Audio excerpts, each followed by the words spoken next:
बिस्मिल्लाहिर्रहमानिर्रहीम। ज़ैनब टीवी की तरफ से मैं आप लोगों के साथ नबी पाक सल्लल्लाहु अलैहि वसल्लम की बहुत ही कीमती नसीहत शेयर करने जा रही हूँ कि जब कुरान करीम की ये आयत उतरी, जो कोई बुरा काम करेगा इसकी सज़ा पाएगा।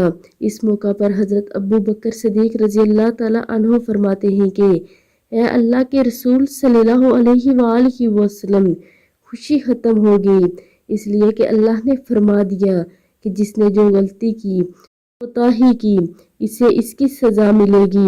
ए अल्लाह के रसूल सल्लल्लाहु अलैहि वसल्लम, इस आयत के बाद तो खुशी नहीं है। कौन है जो गलतियों से पाक है? गलती तो हो ही जाती है।